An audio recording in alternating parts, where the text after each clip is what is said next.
kimchi. Ayan. So, dito tayo. Waiting tayo sa ating order. Iubili natin si Don, si Christian kasama namin. Nag-commute lang kami.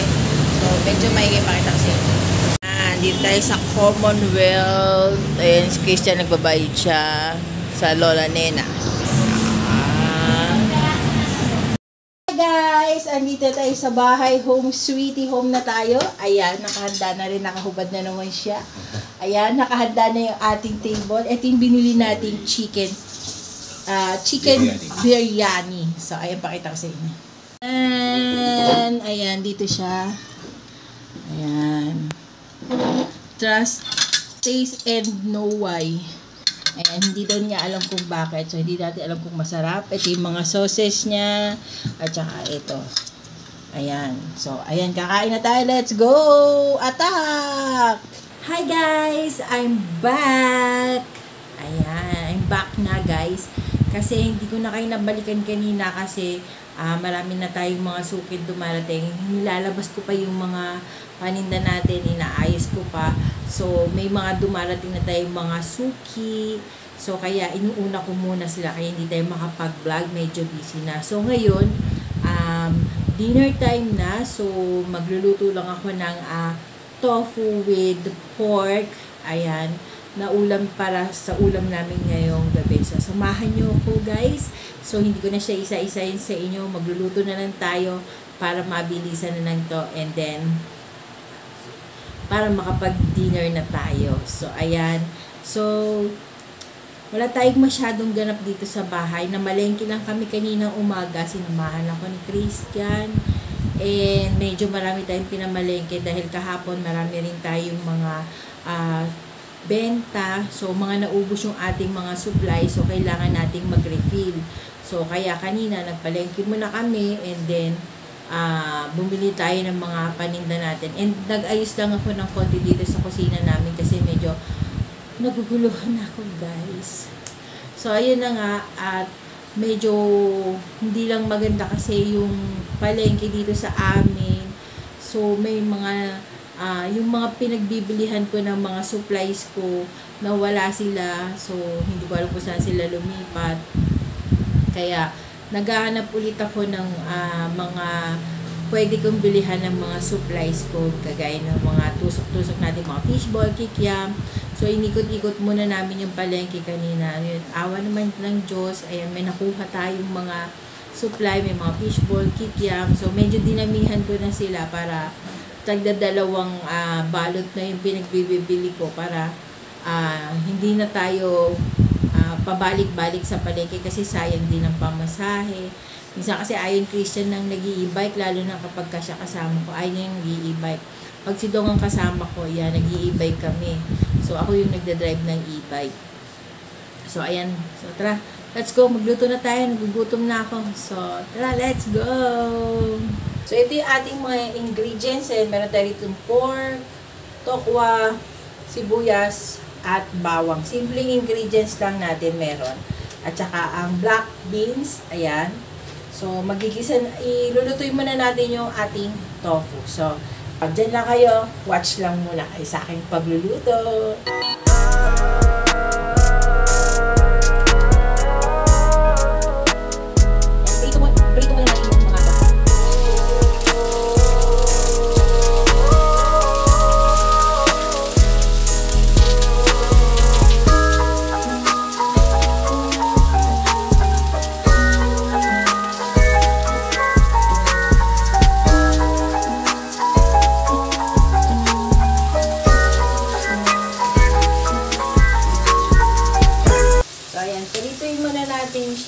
Kaya muna natin siyang mag-golden brown.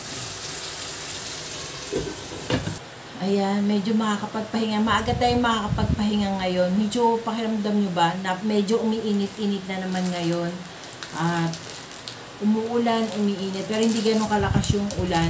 Pero okay lang yun kasi para makalampas muna tayo sa ating pinagdaan ng bagyo last 2 weeks. Ayan. So, bumili tayo ng champoy. Ayan. Ano to, 200 grams. Mura lang siya sa, sa SM. So, masarap kasi siya. May matigas siyang konti, pero tolerable naman. Kaya lang ang asim. Maasim siya na maalat. Pero mas maraming maasim. Tapos bumili rin ako ng asim. Bumili rin ako ng sunflower seed. Yan. Ano yan eh, ini-snack ko yan kapag habang nag-iintay ako ng mga customer, yan yung mga bibili sa tindahan natin sa hapon. Para hindi naman ako naiinip kasi pag wala akong ginagawa habang nag-iintay, inaantok ako. So, mas maganda yung busy yung utak mo, yung kamay mo, yung mata mo. Para pag may bumili, mapaglulutuan mo sila ng maayos.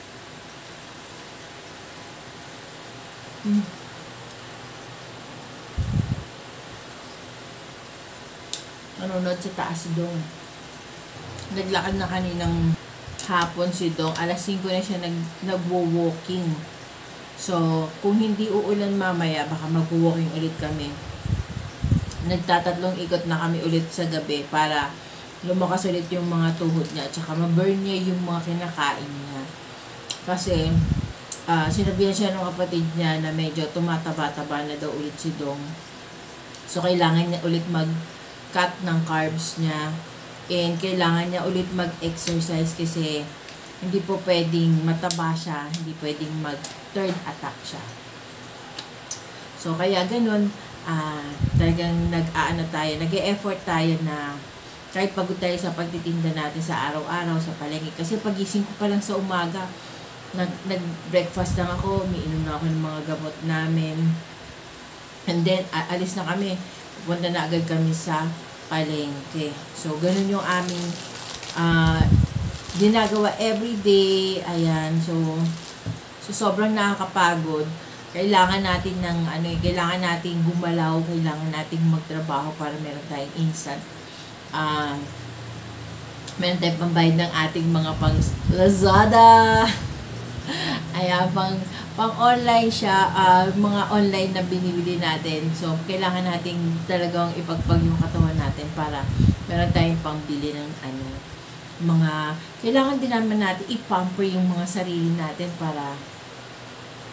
para naman makita natin na worth it yung paghihirap natin. Diba? Nagtitinda nga tayo, naghahanap buhay nga tayo. Tapos, hindi naman natin pagbibigyan yung mga sarili natin, di ba? So, kailangan din natin pagbigyan yung sarili natin paminsan-minsan. At saka, kailangan yung mga bibili natin is yung talagang magagamit natin at kailangan natin. Hindi yun dahil gusto lang natin. Yung kailangan talaga natin. Ganun kasi ko kahit noon pa kailangan, yung bibilin ko, kailangan ko. Hindi dahil gusto ko. Ganyan. Kaya naman ako, ang inuuna ko talaga food namin. So, sa pagtitinda ko, kasi meron akong naalala, kasi diba ang kuryente natin, ang Meralco at ang Maynila, so magtataas na naman sila sa hirap ng buhay. Ayan. Paano ba kayo nagbabudget, guys? Share nyo naman, mag-comment lang kayo below kung paano kayo nagbabudget ng mga expenses ninyo everyday. So, kasi ako, pagka may kinikita ko binigyan ko ng quota yung sarili ko sa tindahan ko, na kailangan kumota ko ngayong araw na to. Halimbawa, kukota ka ng mga 500, gano'n.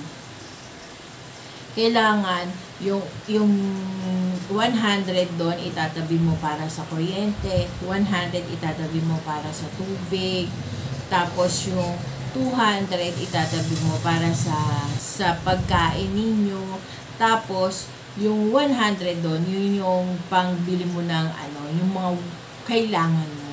Yung mga ganun kasi kung mag-budget. So, balik rin ko muna yung tofu.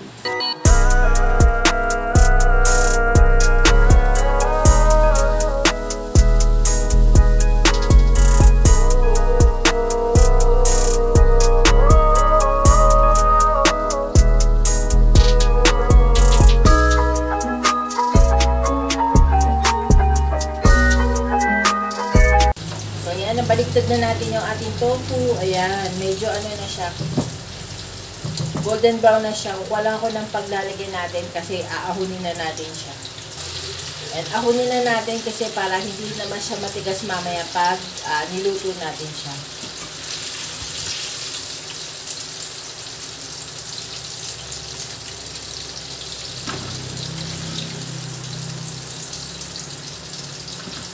So, ayan, mag-gisa na tayo.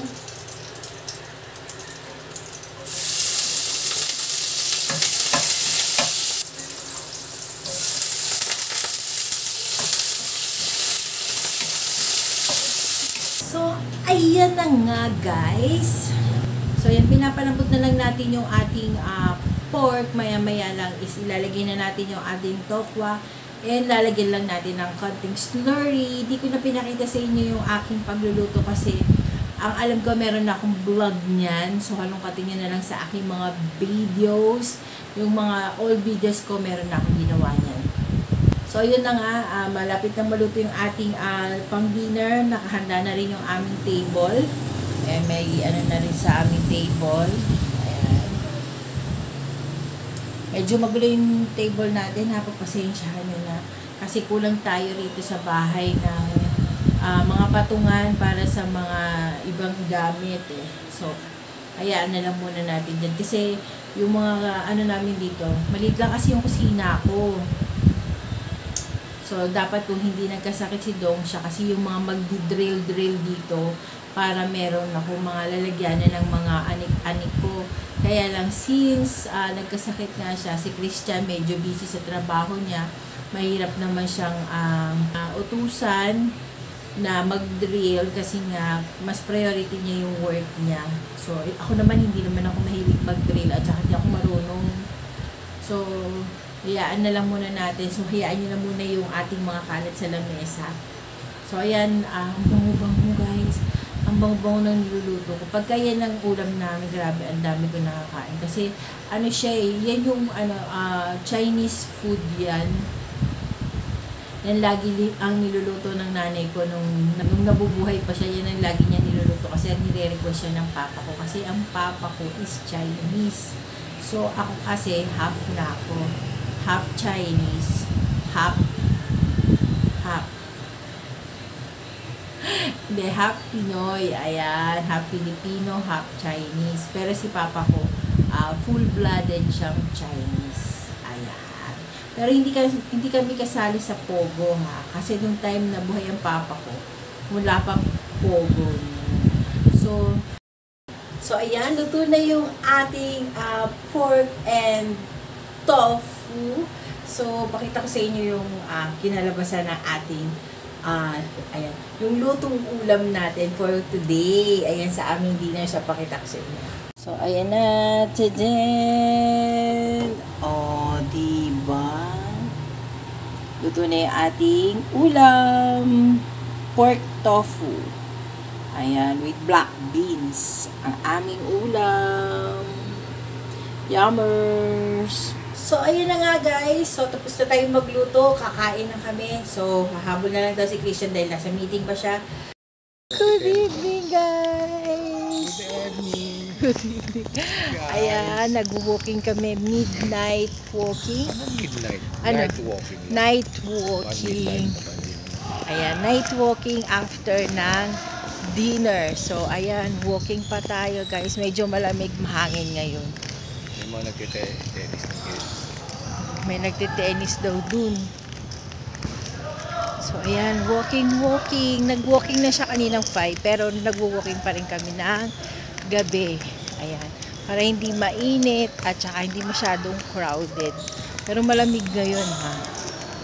May dala siyang payong. Para in case abutan kami ng ulan. Minsan kasi inaabutan kami ng ulan. So, ayan, walking pa tayo. Mabigat yung tama. Is lighting. Marin. Kaya dahan-dahan lang tayo maglakad.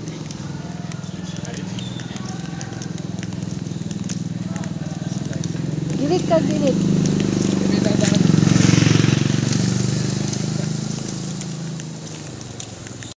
Guys, pangalawang ikot na namin to. So, pabalik na kami, pauwi na kami. Ayan. Hindi kami masyadong pinagpawisan, pero siya pinagpawisan daw. So, ayan, end na natin ang ating vlog for today. Ayan, kung di ka pa nakapag-subscribe sa aming YouTube channel, please do subscribe to our YouTube channel and hit the bell notification para lagi kayong updated once meron kaming bagong upload. So, hanggang sa muli, guys. See you on our next vlog. Bye, Bye. guys.